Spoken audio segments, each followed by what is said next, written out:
पूरा दिल्ली एनसीआर प्रदूषण की मार झेल रहा है। प्रदूषण से रोकथाम की तमाम कोशिशों के नाकाम होने के बाद दिल्ली सरकार ने प्राइवेट ऑफिसेज को 50% ऑन साइट वर्क फोर्स के साथ काम करने की सलाह दी है। यानी कि 50% कर्मचारियों को वर्क फ्रॉम होम की सलाह दी गई है। पर्यावरण मंत्री मनजिंदर सिंह सिरसा ने इस बात की जानकारी दी। उन्होंने कहा कि ग्रेप 3 के तहत ही दिल्ली सरकार प्रदूषण नियंत्रण उपायों को सक्रिय रूप से लागू कर रही है। सार्वजनिक स्वास्थ्य और वायु गुणवत्ता की रक्षा के प्रयासों को तेज किया गया है। एमसीडी ऑफिस सुबह 8:30 बजे से शाम 5 बजे तक कार्य करेंगे, जबकि दिल्ली सरकार के कार्यालय सुबह 10 बजे से शाम 6:30 बजे तक खुलेंगे। आपको बता दें, दिल्ली एनसीआर में अगले 10 दिन के लिए AQI की वार्निंग जारी की गई है। केंद्रीय पृथ्वी विज्ञान मंत्रालय के तहत आने वाली फोरकास्टिंग बॉडी ने कहा कि अगले 10 दिनों तक एयर क्वालिटी बहुत खराब कैटेगरी में ही रहने वाली है, इसमें कोई सुधार नहीं होने वाला।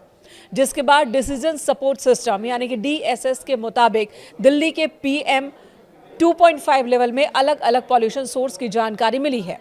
दिल्ली की जहरीली हवा में ट्रांसपोर्ट सेक्टर का सबसे बड़ा योगदान सामने आया है। लगभग 15% प्रदूषण की वजह ट्रांसपोर्ट ही है और ऐसे में वर्क फ्रॉम होम नियम से सड़कों पर गाड़ियों की संख्या कम होगी और प्रदूषण में कमी की उम्मीद है।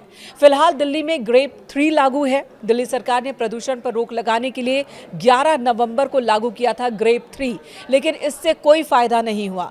AQI स्तर में कोई सुधार देखने को नहीं मिला, जिसके बाद अलग स्टेशंस की बात करें तो AQI 400 के पार ही दर्ज किया गया है और यही वजह है कि ग्रेप 3 को और ज्यादा सख्त किया जा रहा है। फिलहाल ग्रेप 4 लागू नहीं है, लेकिन सरकार इसके नियमों को ग्रेप 3 के तहत ही लागू कर रही है और इन्हीं में से एक फैसला है दफ्तरों में लोगों की संख्या कम करना, यानी कि 50% कर्मचारियों के साथ काम करने का ये फैसला।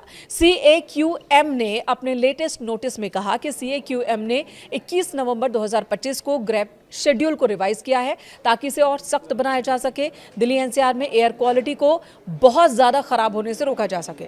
सुप्रीम कोर्ट के प्रपोजल को मंजूरी देने के बाद यह फैसला लागू किया गया है और इसके तहत गैर जरूरी निर्माण कार्यों पर रोक लगाई गई है। खुदाई और BS4 वाहनों पर पहले से ही प्रतिबंध है। नियमों को और सख्त किया जा रहा है। ऑफिसेज को भी ये कहा गया कि चाहे वो प्राइवेट हो या सरकारी दफ्तर, वहां 50% वर्कफोर्स के साथ ही काम करें।